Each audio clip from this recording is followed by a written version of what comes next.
Okay, thank you so much, Ed, for agreeing to be interviewed by Green Up Hub, part of Climate Hub in Davos this year. We're really grateful to be having you here as part of solutions towards actionable items for climate change. Thank you so much. Great, thanks for having me. To start off the conversation, adaptation to the warming climate has been a big topic of this year's conversations, but also beyond. And what we want to kind of focus the conversation on today is how the Stockholm Environment Institute and you, as the director for the United States Center, has been involved in these conversations so far. How has been your perception of how adaptation has been talked about, and how has this been different than last year's? Yeah. Um, so the adaptation conversation has been changing a lot, and it's really been changing continuously for almost 2 decades. When I started this work of more than 20 years ago, people were afraid to talk about adaptation because they thought it was a moral hazard. If we talk about adaptation, people won't take mitigation seriously enough. And it wasn't until maybe 15 years ago that it became sort of commonly accepted we weren't going to mitigate fast enough and adaptation had become an imperative. Then there was sort of a conversation that started about, okay, so what do we do to adapt? And a lot of that conversation, for a lot of good reasons, was really focused on local conditions, local specifics, local situations. The problem is, in learning a lot about specific places, we sort of failed to capture what's happening in broader context. And that has really limited the conversation around adaptation and adaptation investment, particularly now that we realize public dollars are probably not going to reach the need that we have and that we're going to need private dollars. Private sector as well as public sector want to know what works. And I was part of the IPCC's sixth assessment report. And one of the messages in the summary for policymakers was sort of misunderstood. It sounded like we were saying, well, we don't really know what works in adaptation. What really we meant was what works in adaptation hasn't been very well organized so far. It's all captured in little cases. And so what you're starting to see now is an effort to come up with, for example, a global goal on adaptation. And this then tails into the work, one of the things I'm doing at SEI, which is working with the CGIAR to look at what they're doing on adaptation and try to capture from that work what sorts of things have delivered more benefits. So for example, reducing people's exposure, reducing their sensitivity, increasing their adaptive capacity, and what activities don't do that. We've been focused on agrarian settings for now because we have to start somewhere, but I'm hoping that we'll be building on that work to cross sectors and ideally create a tool that can update as new knowledge comes in, new reports, new publications, so that we're constantly learning. So that's a big, big change. And that demand is really being driven by the fact we're going to need new sources of finance and be able to prove to people who are bringing that finance that we know what to do. Great, thank you. This was a great introduction to the broader topic of adaptation, but also to the role of the Stockholm Environment Institute. Yeah. I'm curious, how do these kind of conversations with policymakers, but also with the investment world go? Because you're essentially looking into the science and into the science data of adaptation, Yeah. and helping decision makers get to where the money should be flowing.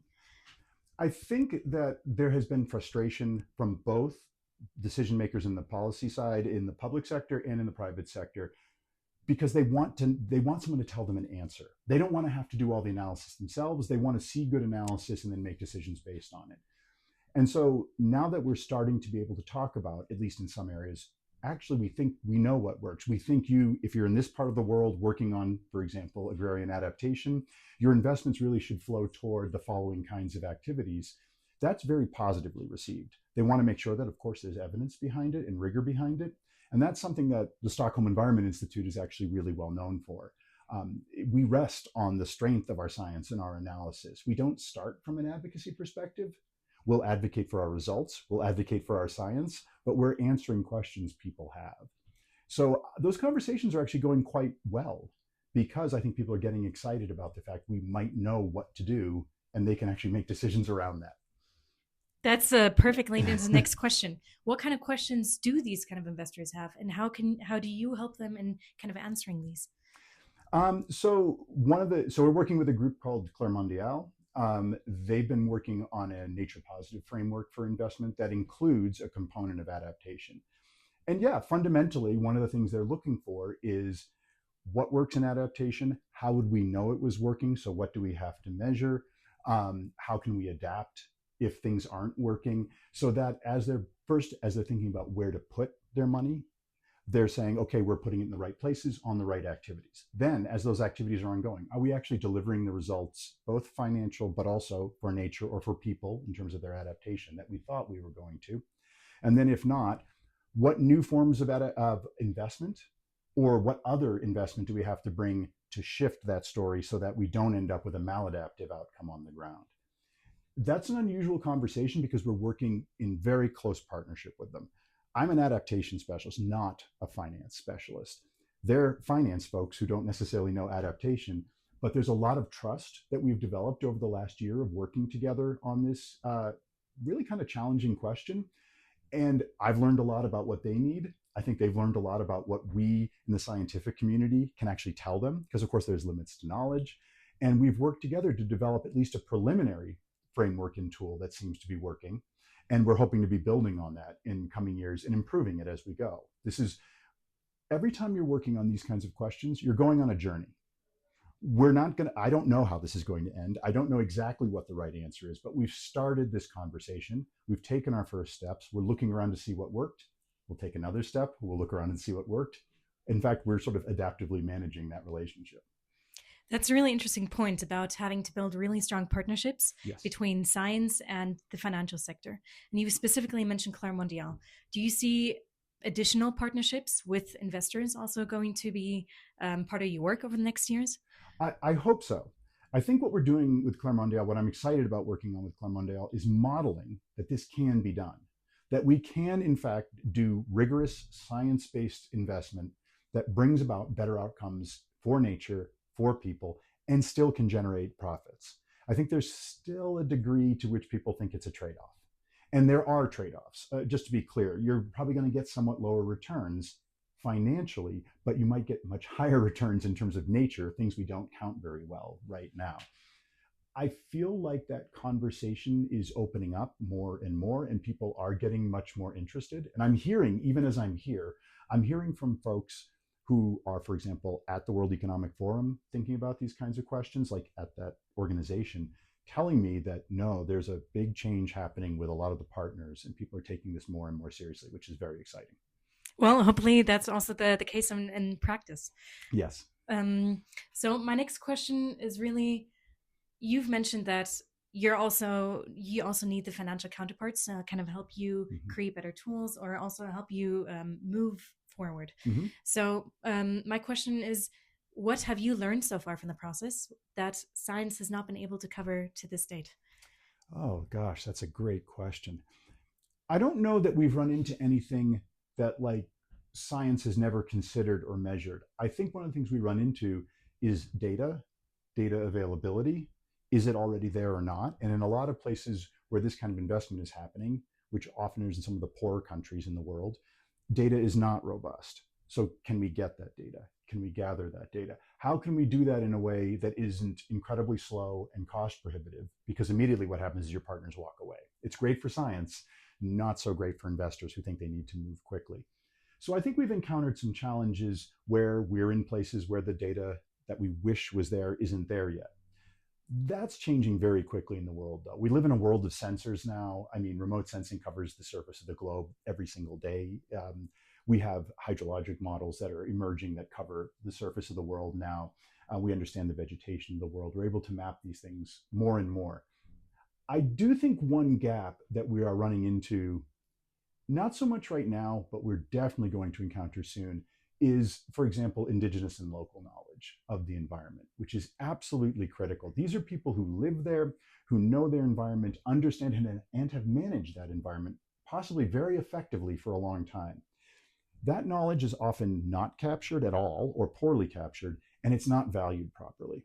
It's often held up against science, and people say, well, scientific evidence is rigorous. This is not rigorous. Therefore, if they contradict each other, we'll just follow science. And, over almost 30 years of working with farmers on sort of how their production works, how they adapt their production, if there's one thing I've learned, it's a farmer who's been standing on that hectare for their whole life working on it. They know that hectare of land incredibly well. We need to work on capturing that kind of information and bringing it into these conversations. I think there's a huge political push to do that, and that's great.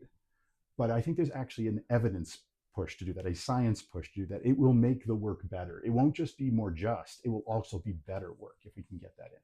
How do we capture this kind of indigenous knowledge? There are plenty of tools for it. This is the kind of work that I actually do myself as a qualitative social scientist. So ethnographic tools, you have to spend time with people, you interview people, you live alongside them, you try to capture all of this. The mechanical part of it actually isn't very hard. I mean, it's hard work, but it's not new tools that we need to develop. The ethics around it are very challenging because I personally do not want to become myself an extractive industry. I don't want to sit down with some farmer, take their knowledge, give it to someone else where they can profit from it. And what does this farmer get? Maybe not that much. Figuring out how to properly value that information and to reward people the same way any of us would be rewarded for things that we own if someone was to want to buy it from us. I think we have to think about how we're going to do that. I'm not sure that financial structures and rewards are necessarily the right way. Financializing everything becomes a problem. It reduces the value of things to sort of one measure, right? How much money can you get for it? And that doesn't align with a lot of indigenous and local knowledge, those worldviews. I think we're going to have a lot of conversations around this, both in terms of ethics and in terms of practicality, to make this sort of data available, effective, useful, just, all of that. That's probably a lot of work to be done, but extremely interesting. And it sounds like it's also very important. Yes. You've mentioned, before you mentioned how you work in emerging economies, especially where there's a lot of data uncertainty. Mm-hmm. Could you give an example of how maybe one project where you've been able to work around it, especially in the adaptation sector? So I've done a lot of work on weather and climate services. That's the design of information that informs people's decision making. And I've done a lot of that with farmers in West Africa in particular. In West Africa, there are a lot of challenges around forecasts. Those are generally created by the fact that up to now, forecast data has required a lot of weather stations to be located in the same places for long periods of time to gather that data over time. Many of these countries were colonized. They may or may not have had weather stations set up in them across the country under colonization. And during decolonization, often these countries were not in a position to maintain those weather stations. And so the weather record and the data record in many of these countries is uneven, which has made forecasting quite difficult. What we're seeing now, and some of my colleagues at SEI, who are like, for example, Simon Mason, who's an amazing subseasonal forecaster, Simon is working both with data sets from those kinds of weather stations, new data we can gather from satellites, and even now AI tools that are taking historical weather reports, not forecasts, but reports, feeding them in and starting to generate new kinds of forecasts, which seem in some cases to work remarkably well. We're not totally sure why yet, but we do seem to see them working.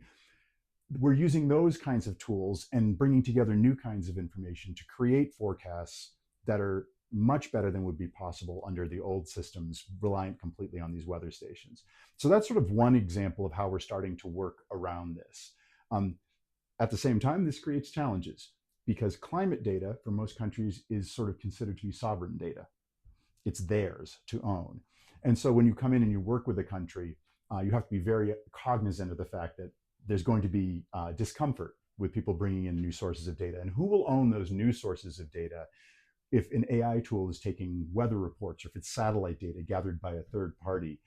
Is that still the country's data? I think there's going to be some real questions politically around how we do that, even as we're just trying to create better forecasts. And how does, I remember from the panel discussion that we had with Claire Mondial, that collecting the data is a big point, interpreting and assessing it, but then also bringing it back to the people on the ground themselves. Yeah. How, in this case of the forecasting, was the data then brought back to the actual possibly farmers or other individuals working in this region? That's a great question. So there's two different ways in which this has happened. The first is the sort of obvious one. It comes back to them in the form of forecasts, right? And so if they're giving us information, we're able to feed them back information that hopefully is very valuable to them and that they see the value of engaging with us so that they can get these forecasts. At the same time, this is just before I joined SEI, I led one of the first evaluations of a climate service that had been set up for development in Mali. And what we did there is we went out to literally hundreds of farmers. And at least did focus groups, focus groups, we went over 1,000 farmers, but then like interviews with hundreds of farmers. I had teams that lived in villages for 10 weeks at a time, all throughout Mali. And what we did is just tried to understand, how are you using this information? Why are you using this information? Talk to us about what does and doesn't work. And one of the things we learned about the old forecasts, which required us to make really big changes, they weren't very accurate. We sort of knew that from a scientific perspective. Yet we found that senior men in wealthy households were definitely following the forecasts. And my colleague, Simon, who does a lot of the forecasting, and I were having a conversation one day, and Simon said, but we know the forecasts aren't very good. And I said, I know, Simon, but I also know these guys are definitely using the forecasts. And Simon's like, well, why? We have to figure out why. We figured it out after a lot of talking to people. In these households, the senior man is expected to make decisions about agriculture that feed his family for the entire year. If you're not capable of doing that for a couple of years, you start losing status, you can lose access to land, you can even be thrown out of a village. But if you're following the forecast and the forecast is wrong, you can blame the Met Service. It's not your fault anymore. And what does that mean we were doing? We were preserving the power of men over their households, over the women in their households. We were maintaining gender relations with this Met Service forecast, but the forecast wasn't necessarily making better agricultural decisions for people. So we realized, we're going to have to radically change up how we do this. And that has now become a consideration as we design other services in other places in partnership with people, is what are the social dynamics that we're engaging with this information, and who is being empowered or disempowered by this. It's a crazy story, but it's a real story about how this stuff can play out if you're not paying attention. Wow, that's a very unexpected outcome, probably, yeah. No? So how did you solve this?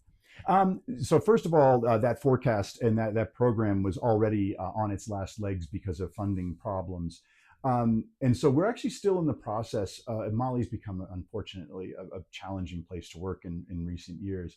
But what we're really kind of focusing on now is my side of the work is to myself or my teams of researchers to go out and establish how people are making decisions, those social structures, what is in place. If you deliver information, which crops are we actually helping people grow? Whose crops are those? Who gets to make decisions about that? So in the case of Mali, for example, any forecast about rainfall, that's a man's decision because men are in charge of rain-fed crops. Women do dry season irrigated cropping, where they'll go to a well and carry a bucket of water. It's the dry season. It's not raining. They don't need forecasts unless you're going to tell them that groundwater has completely dropped out. So right away, just knowing that tells you, okay, there's certain kinds of information. If we're delivering this information, we're probably empowering men's production right now. What is the impact of that? Is that going to be good for a household, or is that going to, for example, perpetuate problematic gender relations?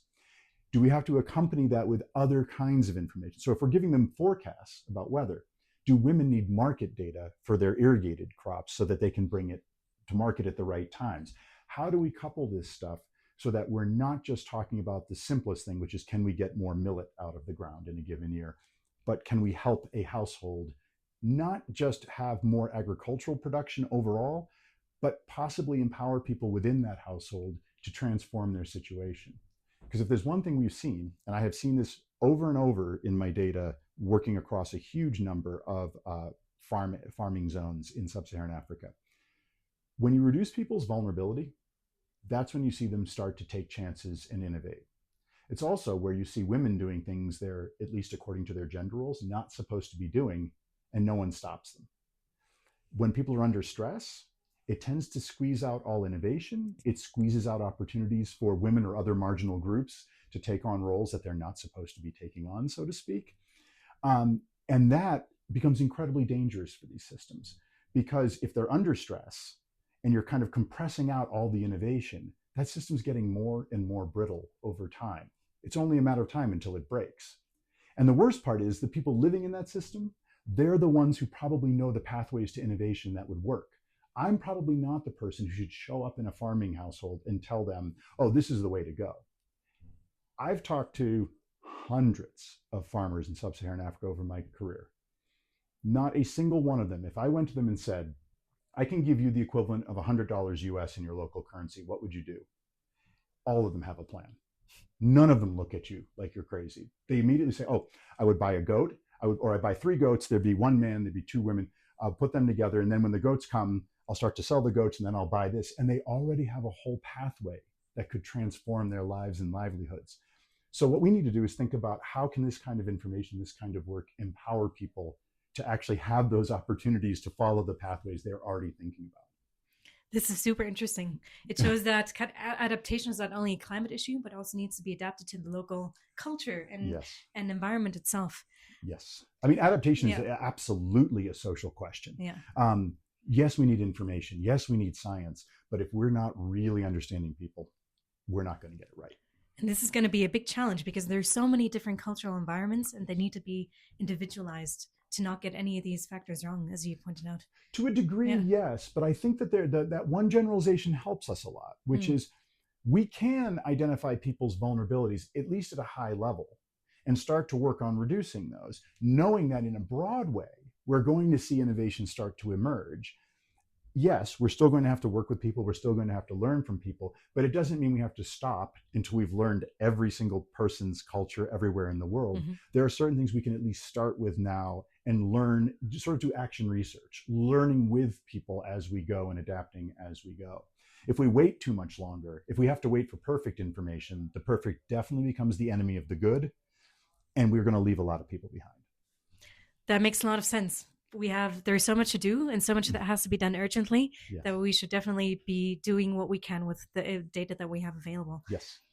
So kind of bringing this very, I'd say, these very interesting insights that you took from the kind of science background into the investors' kind of hands. How would you translate this knowledge into something that people can invest into? Yeah. So let's take the case of these farmers, for example. There are a number of value chains in agriculture that rest upon smallholder production. Cocoa is one example of this. Coffee is another example of this kind of thing. If we're not thinking about the kind of questions we've been talking about in terms of adaptation with these people, those entire value chains are at risk. In 2025, we saw the highest prices for cocoa in history. That was driven by all kinds of weather conditions, ranging from drought to high temperatures, irregular rainfall, and those conditions making it really great for mealybugs to go around and spread swollen shoot virus, which also compromised production. Now, the climate may be the driver, but there was a root cause problem that people really weren't talking about, which is most of these smallholders did not have the resources necessary, had not been engaged with by extension or other people in a way that allowed them to adapt to these sorts of conditions over time. This meant through that value chain, from aggregators to like end producers of chocolate, they were looking at earnings outcomes that suddenly turned not so good. And like their share price started to get questioned, all of that kind of thing.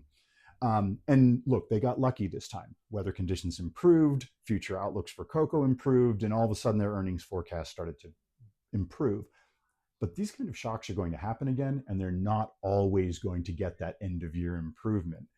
So this is something that anyone working, for example, in that cacao value chain, and it's the same problem in coffee, anyone working in a coffee value chain, they need to be thinking about this if they want a stable supply chain over time that they can count on, that their consumers can count on, and that they can kind of profit from. So I think that this becomes very investable for folks in these supply chains. And it means that they actually are going to care about smallholder adaptation, not because we feel bad for small farmers somewhere, but because it's in fact in our own interest to do that.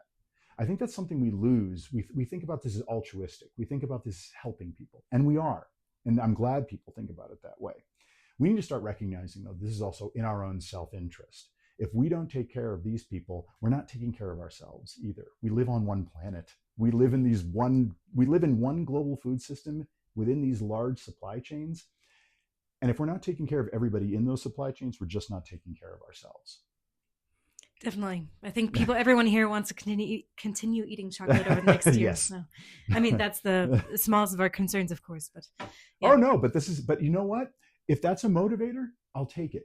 And I mean that sincerely, because I do care a lot about small producers myself. But whatever it is that gets people's attention, I think this is also part of the conversation around investing. How do you grab someone's attention with this sort of thing? And a clear case like those particular value chains make that really easy to do. It gets harder and more indirect in other value chains, but the same problems are there because, you know, a lot of African staple crop production, like we're not eating maize grown in sub-Saharan Africa. However, global maize prices are affected by the amount of harvest there because if they have shortfalls, they have to buy from somewhere. That's a different place. So that, of course, changes prices within that market and it moves through global markets. So we're still indirectly connected to these producers anyway. That's just harder for people to understand sometimes. I have to trace this for them. And, you know, they think, oh, I'm 5 steps away. Why do I care? No, let's show them a value chain where you're 1 step away. There's your producer. There's your key problem. And you could help them if you wanted to. Great. Thank you so much. Looking kind of forward into next year's of where the SEI's work is going to be focused on, are there any new sectors of adaptation that will be coming up larger on the agenda than they have been so far? Yeah, so we've been looking at a whole adaptation beyond borders initiative within SEI, thinking about how we take adaptation from a question of what is happening in a particular place, which is how we tend to do this, to recognizing that adaptation engages systems that move beyond that particular place you might be looking at. And again, the agricultural value chains is maybe a good example of this, but there's all kinds of versions of this that are out there. That's been going on for a while. I still think that's going to keep going for some time because people are taking a greater and greater interest in this. We're going to, as I said, expand the work on adaptation impact and start to figure out the value of those different adaptation benefits that are being delivered. So we can say to people, not only by taking this action, do you deliver more exposure reduction, we can say which actions deliver exposure reduction for the largest number of people, because that really will start to get people into what they need, what actions they need to be taking. And then for me and the folks I'm working with, I think one of the things I really want to work on is systemic risk around small producers. We've been spending the last 20, 30 years thinking about how globalization, how climate change creates risks for these producers, and it really does. And they have to manage that every single day with really limited resources and information. It's quite remarkable. What we've not been paying attention to is the fact that several of these small producer systems are almost certainly systemic risks for the global food system. We tend to think, oh, bad things happen to these small producers. It's so bad for them. It's a humanitarian crisis. Let's go help these poor people. What we're not thinking about is one of these agricultural systems, if it were to fail at the wrong time, could cascade into other kinds of markets and start to create problems within the global food system. And of course, the global food system is massively financialized, which means it could spill into global financial systems. The analogy I use to people is in 1998, the Thai baht had a currency crisis and nearly took out the world economy. It was the Thai baht. It was not a large country currency. And I don't think that many people a year before that would have thought, oh, that's a systemic risk to the global system. I think there's a bunch of agricultural production systems in sub-Saharan Africa, in Asia, that people are thinking, oh, it'll be fine for us, bad for them, fine for us. And I think that's wrong. We need to identify those systems.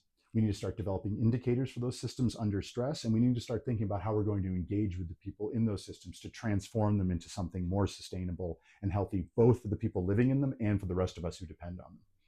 That's going to be a very big challenge, but also something with so many unintended consequences if just one tiny part changes. Yes. So definitely a lot of work to be done there. At Climate Hub Davos, the aim is to really foster collaborations to find solutions to some of these challenges, also to such that you've described yourself. Going out of the conference this year, what would you say is one partnership that would really help you get where you need to be with the data, with the analysis, with doing this research work? That's a hard question because so much of the work we do at SEI is in partnership with different kinds of actors. So for me, I think of not one specific actor, but a range of different actors. Probably most important, and certainly I've had some really good conversations with local organizations on the ground, well connected to communities, but also locally legitimate with, say, government.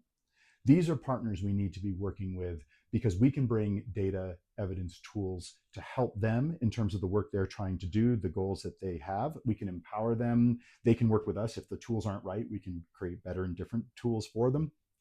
But if we do our work well with them and really in partnership with them, ideally, we're also helping them in terms of capacity so that they don't need us forever and ever. Ideally, we can leave and they would be able to carry the work on themselves and adapt it themselves to local conditions over time and even scale it themselves. So I think that I've met with a couple of different organizations and there are some potentials there that are pretty exciting. And then at the other side of it, it is some of the financial actors, I think.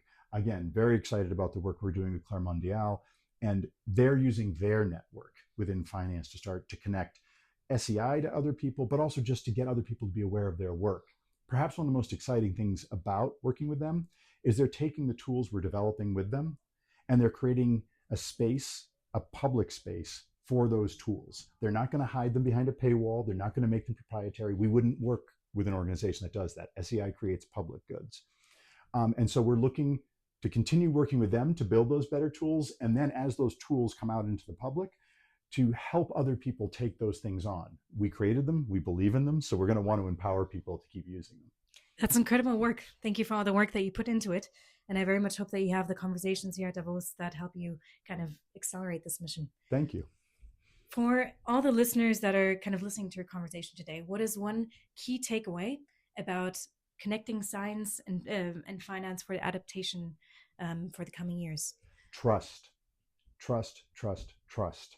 It's all relationships, and the relationships only work if both sides, both partners, or all the partners, if it's more than two, if they trust each other. In the session we had yesterday here at Climate Hub Davos, it was remarkable how many times the word trust came up on all the different panels, and we had not prepared with each other. So I noticed it about halfway through and turned to one of my colleagues and said, "We keep saying trust." And she was like, "Yeah." So I think that that is like a huge, huge takeaway here. And the way you build trust is through relationships, through engagement over time. It's working with people. And again, it's not showing up like SEI showing up and saying, "Do this." That's not a way you build trust. It's going on a journey with each other and learning from each other over time. That's how you develop that trust. I think that that is the single biggest thing that I'm taking away from my time here, is how utterly critical that is. I think I sort of knew that, but to hear it said over and over from all sides, that was really useful for me anyway. Definitely. And this is also what keeps these kind of conversations going. Yes. Thank you so much for your time. This has been really interesting, really insightful, and I'm really glad we were able to discuss about these topics. Well, thank you for having me here. Thank you so much. All right.